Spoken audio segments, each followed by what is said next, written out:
What's up everyone, and welcome back to another video. Several weeks ago, I explained the different consulting work schedules that this pandemic has brought on. Are consultants traveling, or are they working from home? Which one is it? And if you want the answer to that, I'll be sure to share the link to that video in the bio below for you to check out after this video here. Today, I want to do something a bit different than my traditional videos on this channel and give you my thoughts on my current working situation. So basically, how I feel, what to expect, and a couple tips and tricks to optimize your working environment. Before I get into it though, be sure to support the channel by liking, commenting, and subscribing.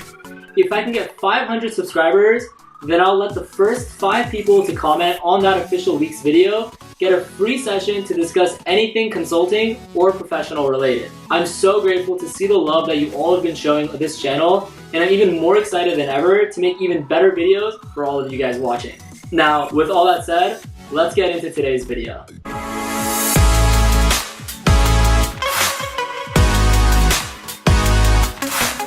So, to give a little background, since working at my current consulting firm starting in 2021, I've been entirely remote. I've had no travel, never needed to be on the client site, and well, haven't even met my coworkers in person yet. It's been completely remote, which again, has its pros and its cons. While this isn't the company policy at all for everyone to be remote at home, it's just happened to be the case, no pun intended there, for my projects these past few months. To be honest, at first, I was a big fan of being remote, and well, here's why. I was new out of college with minimal consulting experience prior to this. I wanted to first establish my roots and understand what it is that's required of me and how to perform better than expected before having to worry about flying all the time too. The idea of juggling these different tasks didn't seem appealing to me, so when they said my first project was purely remote, I was actually kind of relieved. I mean, think about it. You have to worry about knowing the content that the client is providing.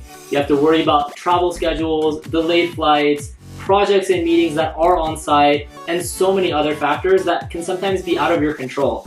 And well, when you're new to the game, that can be an added challenge that if you can't avoid, you might as well. Now, to give some perspective as well, roughly a quarter of the entry hires were staffed on traveling projects, and even they weren't all the time. Their projects tend to have only 30% travel. I think this is due to the change in staffing model and noticing that consultants don't need to be on site to be just as efficient. And like I mentioned in previous videos, consulting firms are noticing that their employees aren't burning out or being as exhausted from the endless travel that happened pre-pandemic. But to be more fair and give you more insight, I have been in touch with the colleagues I started work with just to see what their thoughts were like at different firms. They mentioned how no 2 weeks are alike because you may travel or you may be at home, and it's actually kind of relaxing to have that balance. But again, everyone thinks differently, which is completely fine.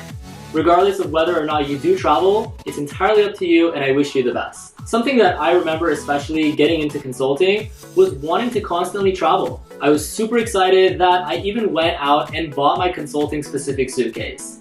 Yes, I had a suitcase just for consulting. I figured that I'd always be on the roads, so I figured that I might as well go ahead and get a head start. What I soon realized after starting was that consulting really does depend. Each project, staffing, requirements, all depend on the company and client needs. At this point, I'm convinced that your zodiac sign has to be a Libra in order to be a consultant, because they can sometimes be so indecisive and can't decide what they want to do. Just imagine the fiasco when it comes to choosing where to eat when they're all traveling together anyway. Working from home does have its perks. You can sometimes just roll out of bed and hop onto your computer and do some work. Personally, I like to wear a collared shirt as opposed to pajamas because it keeps me accountable and in that mindset that I need to be doing work. My manager honestly thinks I'm a little weird for doing that, but again, hey, everyone's different. I've literally been on internal calls where other consultants are still in bed or calling while they're on the run picking up their kids from school, for instance. It definitely provides more flexibility when you are working remotely.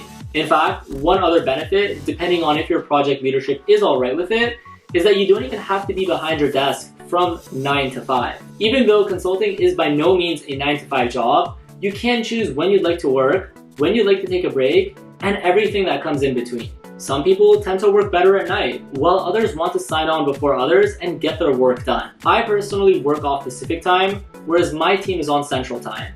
So their 9 a.m. is technically my 7 a.m. At first, I really hated this. I didn't want to wake up an hour or two earlier just to be ready for work. But then I soon realized I'm essentially 2 hours ahead of them throughout the day. So when they were signing off by 6 or 7 sometimes, I was technically done by 4. I still had a couple hours of sunlight, so I would go for a run, head to the gym, spend time with friends, or just watch YouTube videos. Yes, I watch just as much as I make videos too. I promise you, I'm normal. But one of the tough things for me with working from home has been blending work and my personal life. It's so easy for you to just want to answer emails or work a bit more on that slide deck as opposed to just letting it be and picking up your work tomorrow. I knew this was going to be a problem for me, so I opted out of having my company pay for my personal phone and requested a separate work phone. Now I have my work phone on between the hours I'm up and work and turned off right after because that little notification on Outlook will have me answering it and getting it in the way of my day-to-day personal activities. Like, imagine me getting an Outlook notification right now while I make this video and having an urge just to respond to it. Rather, when it's out of mind, it's out of sight. One other point that I want to mention in this video is my work environment. I need a clean work environment, clear from any personal clutter or food or anything else for that matter. I get distracted easily, so when my desk is clean, I am mentally prepared to take on my work without any undivided attention. I like having a dual screen setup, but actually just requested a third screen because I'm getting greedy and it would help with my work altogether. If you're working from home, let me know in the comments below if you're using 2 screens or 3 screens for your work in general. Beyond that, I always like to leave some paper to write notes and my lamp. I don't even keep my water on my desk. But remember, always hydrate.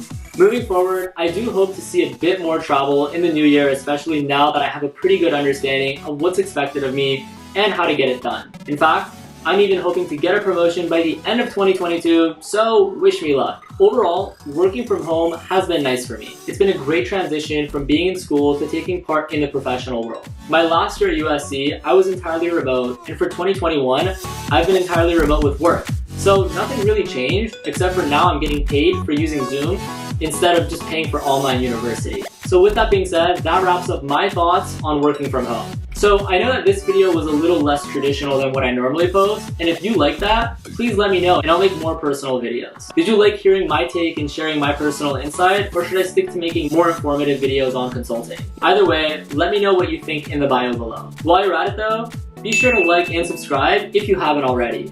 I make videos every Wednesday, so you do not want to miss out. Also, if you'd like more personalized guidance when it comes to getting into consulting at top firms like Bain, PwC, or Deloitte, then be sure to visit my website, ryanrafi.com, and use the promo codes in my bio below. As always, thanks. Until next time.